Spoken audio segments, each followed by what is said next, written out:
Good morning. Welcome to Daily Devotions with Pastor Joe. I'm Pastor Joe, and this morning we're going to be looking at the book of Judges, chapter 3, verses 5 through 12a. And I don't want to look into the rest of the verse 12 because it gets into part of the story of the next judge. We want to just hit one judge at a time here and possibly even spreading a couple of them out because they have so many stories here.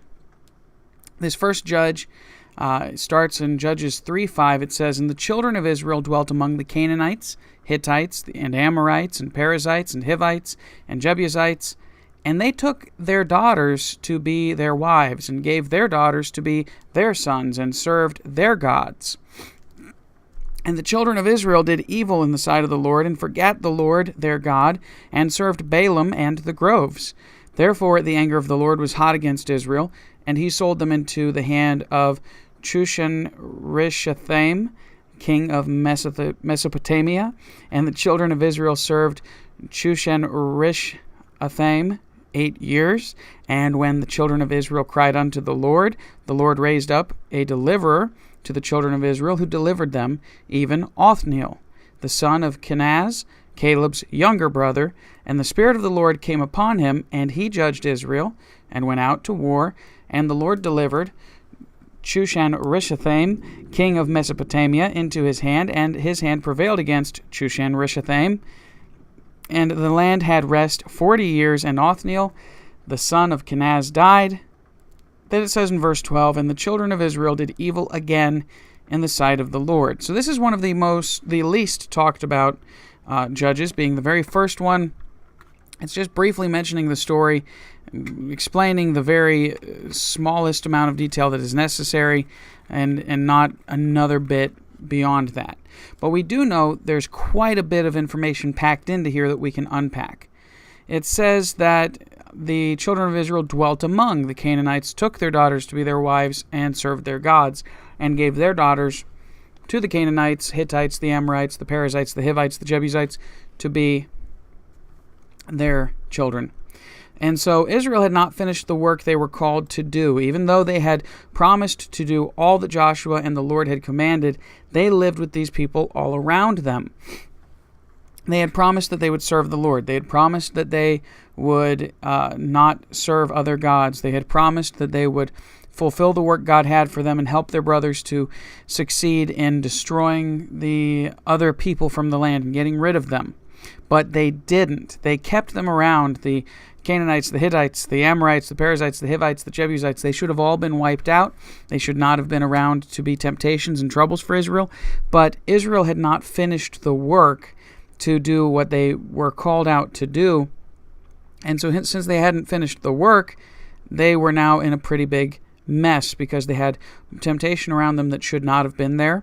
They had sin around them and wickedness around them that should not have been there. It was God's plan for them to have gotten rid of all of these people, and they hadn't. They didn't finish their job.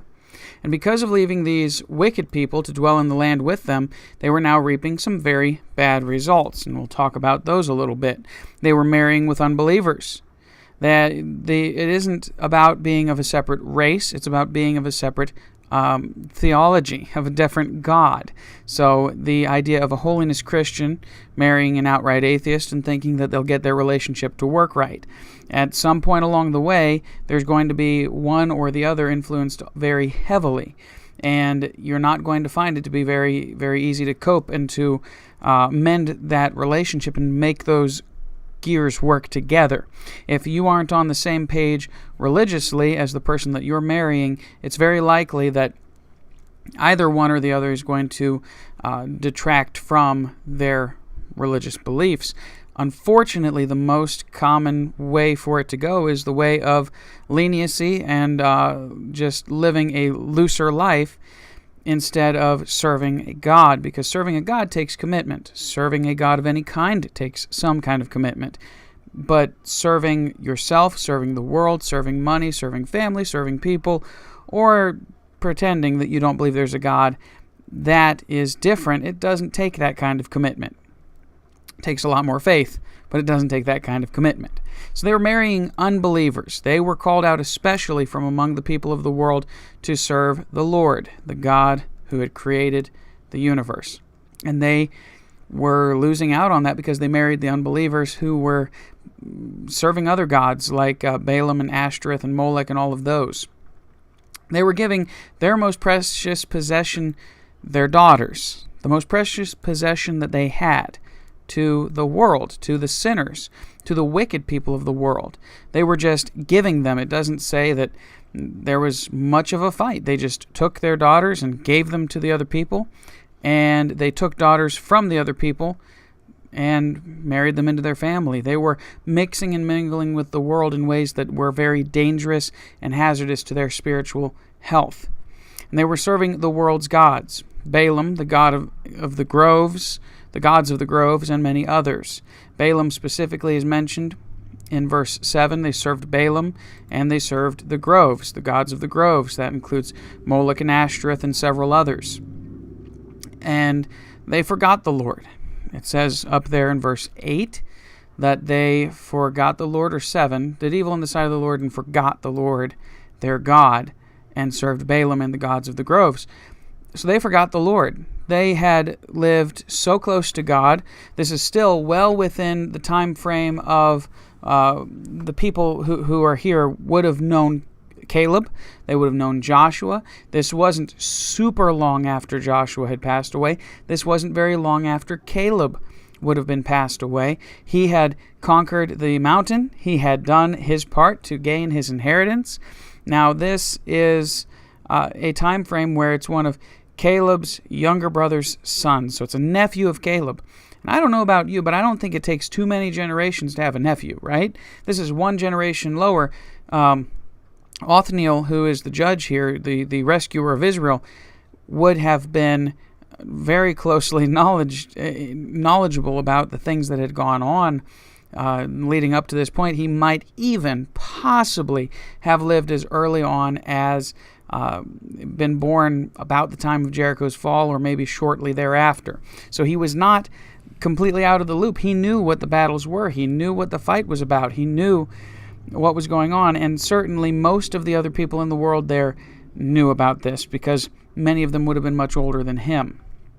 But they forgot the Lord in verse 7, and then it says they suffered through the anger of the Lord, verse 8.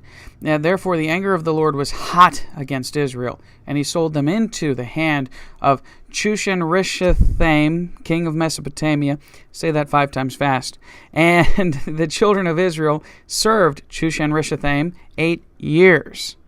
8 years they were in captivity, because they had turned against the Lord and they forgot him.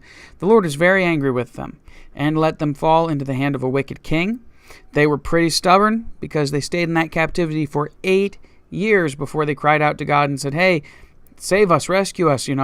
Back during the law of Moses, God had promised that if they would call him by his name and ask for his rescue, he would come to them and rescue them. They took 8 years of stubbornness saying, no, we're not doing it, before they finally said, hey, let's call on the Lord. And the Lord is faithful to his promise here. And when they repented and called out to him, he raised up a deliverer for them. Othniel, the son of Kenaz, Caleb's younger brother, so he was one of Caleb's nephews. Othniel was blessed by the Lord and had the ability that was needed for the time to deliver Israel from the hands of the king. Though we're spared the details of the fight here. We don't know exactly what happened in these battles and in these fights. The only commentary we see is his hand prevailed against the king. As it says, his hand in verse 10 prevailed against Chushanrishathaim. So that's all we know about the battle, is that Othniel, and he probably had a band of soldiers with him. He probably had some of the Israelites with him, but he prevailed. That's all we are told here.